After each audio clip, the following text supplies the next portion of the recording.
All right, guys, some sweet fragrances for you today. Sweet fragrances that I'm addicted to, and I think you're going to be addicted to these as well once you get your nose on them. Find out what they are coming right up.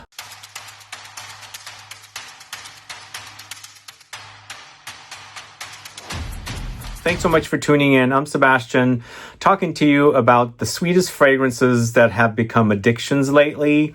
Some you probably heard about, some you haven't. There's actually a cheapie and, of course, a few usual suspects. But these are fragrances that I'm addicted to, and it's because they are so delicious, so much gourmand that I crave the way they smell. So let's get started with the first fragrance. This is a brand spanking new one, new from the house of Parfums DUSITA. It's Tonka Latte, this one right here. So Tonka Latte launched earlier this year in February, and I knew it was coming because I sampled a work in progress late last year, and they have delivered a really delicious gourmand that will really satisfy those folks who love, delicious gourmand fragrances. It's called Tonka Latte. This is not Bianco Latte. It's a Tonka Latte, focusing on Tonka beans. It's utilized in fragrances quite a bit, and it's the star here mixed in with a lot of other notes. We've got almondy touches here, so the Tonka beans comes off almondy because they do have that kind of a smell. It's bitter, but it's a lot of white chocolate. There's vanilla, there's milk, benzoin, honey, caramel, and musk. So you get this really creamy, fluffy, nutty consistency, melted kind of creaminess mixed together with honey. The honey really stands out for me, and it blends beautifully with all the nutty notes, the almonds and the tonka, with the creaminess of the milk, the vanilla, and the white chocolate. Super yummy. I think this is going to be a hit. A lot of people are going to crave for it, and I think you're going to be satisfied when you check it out. Tonka Latte by Parfums DUSITA. I'm just starting to wear the bottle. I actually wore a nice large size decant of that because the bottle wasn't available, but now it is out there, and I think you guys should get your nose on it, especially if you like creamy, almondy, nutty fragrances. So next fragrance, one that I've been wearing quite a bit. It's also in our kit. If you haven't picked up our latest kit 14, this is in the kit. This is a BLNDRGRPHY's Vanilla Mudslide, and I started wearing this late last year.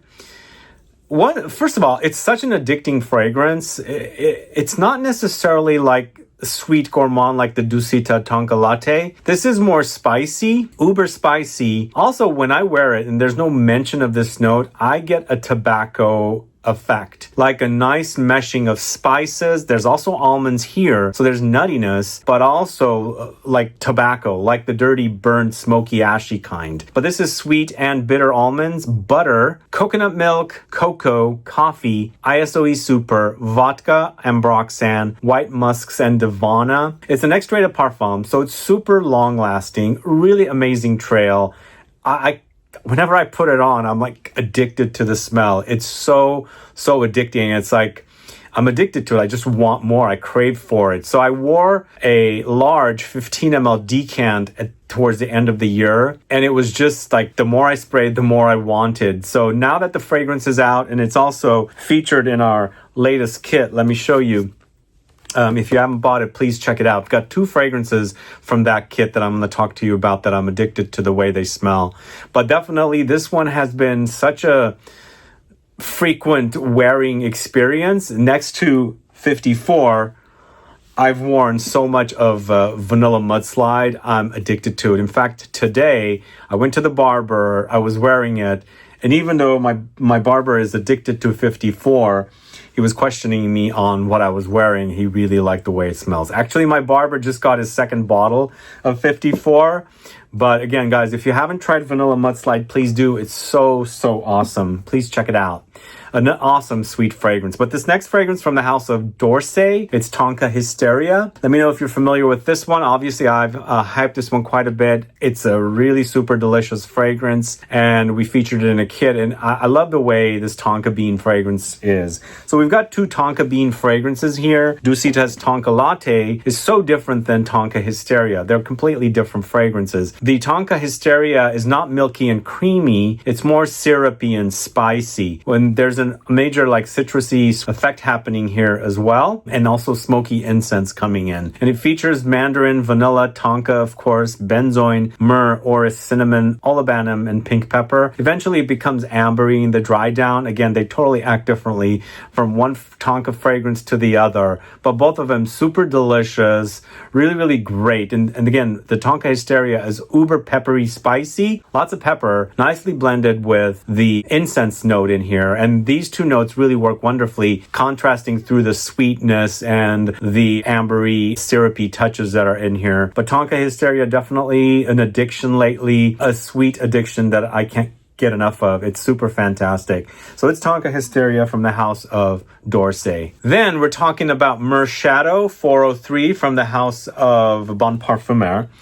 And you know, these two fragrances, I do get similarities, but they're not identical. The Tonka Hysteria was created by Jordi Fernandez. Myrrh Shadow 403 Extrait de Parfum is created by Canton Biche. They're both at Givaudan. So maybe they're using similar ingredients that smell similar, because you go to a certain house like Firmenich or Givaudan, and the ingredients they use will smell similar if two different perfumers from that same firm are using it. So there are some similarities and overlap between the two, but for me, Myrrh Shadow is different, and it's definitely myrrh, lots of vanilla, bitter orange. There's, of course, Akigalawood here, basil, blackcurrant, Timut pepper, there's cinnamon, benzoin, Cosmone, patchouli, cypress, cedar, and grapefruit. What I like about this one is that there is a greenness running throughout it, so that's what makes it different than the Tonka Hysteria. Also up top, there's a bit of cumin that pops through, which I like and I find super sexy. Then it becomes the amberiness, the benzoin, of course, which is also prominent in Tonka Hysteria, sweetens up the fragrance and creates this kind of a very resinous, ambery experience with vanilla. Definitely has the touch of Canton Biche. And actually, this is not just Canton Biche, it's two perfumers. And I'm forgetting the name of the other perfumer, sadly. She's not very well known. It's a woman. But I think they did a great job here. The only thing, I guess, it does remind me of Tonka Hysteria a little bit. Also, it reminds me of Vanilla Planifolia from the House of Chloe, which I'm trying to get a bottle of. I'll get it and do a comparison of these two.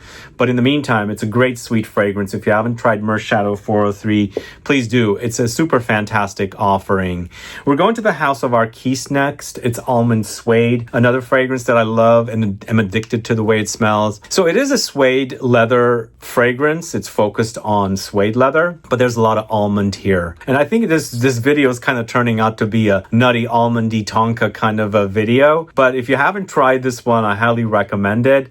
The suede note in here is super buttery. So it's a smooth, and usually suede accord or suede notes tend to kind of go more on the sweet gourmandish side, even though it's a leather. And I think it complements the bitter almond note that's in here perfectly. It makes it super smooth, a bit rough with the suede note, but gourmand enough to, you know, appreciate and enjoy. So you've got the suede accord, you've got the bitter almonds, there's candied sugar, there's saffron, there's honeycomb, pine tar, neroli, orange flower, there's cistus, of course, vanilla, pink pepper, and bergamot. And both of these fragrances, both the Tonka Latte and Almond Suede, does have a honeyed effect. You'll notice it in Tonka Latte a little more than Almond Suede, but there's the honeyed experience in both fragrances.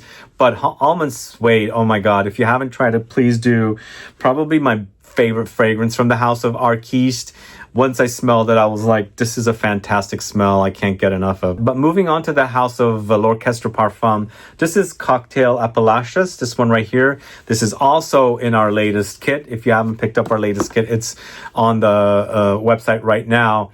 And this one is a boozy fragrance. Once again, nutty. Again, there's the amaretto accord in here. So it's almondy. It's an almond liqueur, but there's a lot of boozy touches in here. And it's inspired by music, kind of like juice box. But this is guitar wood liquor, amaretto accord, roasted sesame, of course, vanilla. There's tobacco, pink pepper, benzoin, and saffron. But for sure you're picking up the tobacco, and the unique thing with this one is the roasted sesame. The sesame note is becoming sort of popular out there. It's kind of unique, this note. I don't know if you guys are into the delicacy of sesame, like tahini. I don't know if you guys have ever had it.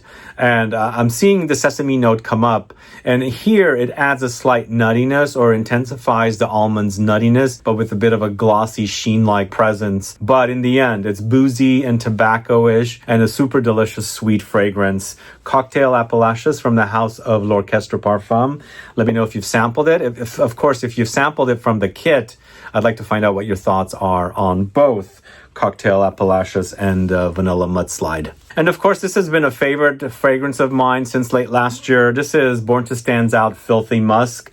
Yeah, it's a naughty, dirty, funky, animalic musk with a lot of sweetness. There's a lot of sweetness here, and it hides and covers up the funk and the animalic qualities, you know, the musky notes in here. But again, it's kind of a clash, but done perfectly fine and very, very addicting, because I love musks and I also like sweet gourmand fragrances. This is a combo of the two. It's really nicely done. It's pineapple, honey, animalic musk, patchouli, nutmeg, jasmine. There's vanilla, caramel, tonka, rum, civet, and ambroxan. Really delicious combination of notes, really super addicting, very long lasting also for an eau de parfum, and I can't get enough of the way it smells. You know, there are those fragrances that you spray, you like, you go and you put your bottle away, you never come back to, even though you like the idea of it. But these are the ones that I keep coming back to and spraying and wearing and enjoying over and over again.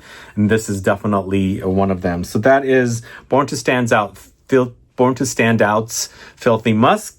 And this is Old Fashioned from the House of Kilian. This is also a fragrance launched last year.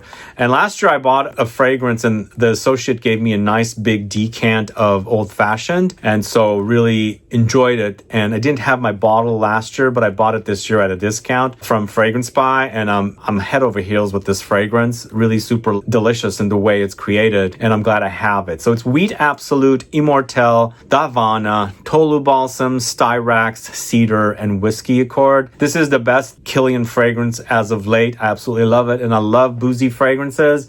I love gourmands, but I think even though Kilian does gourmands, I think they do better boozy fragrances. I think they do a good job with boozy fragrances. And this is definitely one of the best, even though I think Angel Share might be the more popular. And the new Angel Share flanker that came out, I don't love.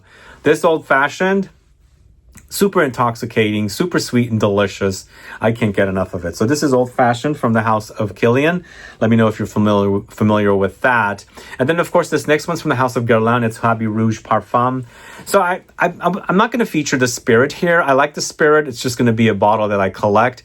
I think it's all about the parfum for me. I think they did such an amazing job with it. They've added rum booziness. There's vanilla tincture here. There's also patchouli. And the combination is super, super delicious. It's like taking Habit Rouge, this classic men's fragrance from the 60s, into a gourmand direction where I think it's unisex enough for a woman to wear in addition to a man. But I think they did such a great job with it, and it's intense enough for a very long-lasting wear, but, fun and playful enough with the gourmand notes and the boozy notes in here, but still reminiscent of the original Habit Rouge. You'll be reminded of it, but I think they've stripped away with whatever leathery touches they had in the original. You might get traces of it, but also the citruses are kind of gone as well. But everything else is like left really deep and rich, really enjoyable gourmand take on Habit Rouge. So that's Habit Rouge Parfum. And then this next one, I just started speaking about it. I discovered it late last year. This is Binge Eating Vanilla from the House of LATTE. As I was saying, this is giving me like the experience of Nutella, because there's a lot of hazelnuts here, and the hazelnuts in this reminds me of the hazelnuts in Nutella. But there's no chocolate here, so just imagine some kind of a spread with hazelnuts and a sweet cream. So it's vanilla, hazelnuts, patchouli, bergamot, lemon, benzoin, tonka, cedar, a great combination of fragrances. It is really, really super delicious, really cozy, really yummy with the overdose of the hazelnuts. And they've captured the hazelnuts so perfectly, and totally reminds me of Nutella without the chocolate in there. Maybe just think of vanilla Nutella, and that kind of rhymes too. So it's binge eating vanilla, and the fragrance house is new from Italy, and the fragrances are inspired by disorders, and this is binge eating. So yes, if I got this access to this, I would be binge eating this stuff because it smells so delicious. So binge eating vanilla, super amazing gourmand. Check it out if you can. And even though this next fragrance is not from last year, it's been out for a good year and a half, maybe going on 2 years. This is the extrait version, not the original. Vanita Tahiti is also a super addictive, whatever you want to call it, sweet fragrance, but not in your traditional gourmand style. It's, it's meshed with a lot of white floral and yellow floral notes, with this very syrupy, drippy, ambery vanilla note. So you're just taking these white flowers and drizzling this kind of a honeyed vanilla thing all over these white flowers and smelling the fragrance of the flowers and also the vanilla amber combo. There's additional musk here, but it is so good. So good. And the thing is with this, I don't know. I don't get the animalic qualities. Some people say it's animalic. I don't know. I don't get it. I'm not sure why. And I can pick up animalic notes. I don't get it here. What I do get is a fruitiness from the magnolia and the champaca. If you smell magnolias baking under the sun, there's a lemoniness, but under there's also a bit of fruitiness. But I think it's the champaca here and maybe the ylang ylang that's also in here that's giving us a bit of a fruitiness, but it's super delicious, guys. Check it out. If you don't know it, do check it out. I highly recommend it. And this next one's a cheapie. So I discovered this late last year. I featured it in a video from Zara. It's Moonlight Whisper Intense. One of the best Zara fragrances, hands down. So late last year, I went around to find another bottle. Nowhere to be found. There was the original Moonlight Whisper, which I thought was kind of similar, but not as good as the Moonlight Whisper Intense. But it's back. They brought it back. I think it's become so popular. This is my second bottle. The other one's at home. I've been, wearing it just as a cozy fragrance at home. One of the best pistachio fragrances, hands down. I'm so happy it's come back. It's not that expensive. It's like 100 ml under $50 with caramelized pistachio, almond cream, violets, vanilla, sandalwood. It does remind me of creme de pistache from the house of Laura Mercier. That's been long discontinued. But Zara did such a great job with this. Oh man, so good. So good. So sweet, so yummy, nutty. One of the best fragrances from Zara next to a few others. But I'm glad it's back. So check it out if you haven't tried it. Moonlight Whisper Intense. And then as a last fragrance, I'm going to leave you guys with Juice Box's 54. Very fun fragrance collab that I did with the brand. Of course, it's not necessarily full-on gourmand, but there's a lot of sweet elements in here. Of course, there's vanilla, there's pina colada, there's cinnamon, there's chocolate. So it's got these kind of sweet notes contrasted with the patchouli. And so when it's drying down, it creates a chocolate milk effect with the tobacco leaves effect with the sandalwood creaminess. So it's a very creamy, smooth fragrance, super yummy. If you haven't tried it, please do. I highly recommend it, especially if you love a great trail. Again, as I was saying earlier, my barber is on his second bottle and I've worn so many so far. Just go through them. But it leaves a great trail, really a great cloud. And of course, if you spritz it on and walk down a hall or walk inside an elevator, your smell is going to be there and people are going to ask you what you're wearing. It's super sexy. I love that about it. And the dry down is super fantastic. Very creamy, milk chocolatey, as I said. So that is the last and final fragrance. This is Juice Box's 54. Let me know what your thoughts are on these fragrances. And if you found a new sweet fragrance that you're addicted to, you can't get enough, do tell. Do add a comment below so we can find out. Either way, guys, thanks so much for watching today's video. If you have any questions or comments, please do list below. Please like this video. Please share it. Follow me on Instagram and Facebook, and I'll be back with more videos very soon. Have a good one. Goodbye.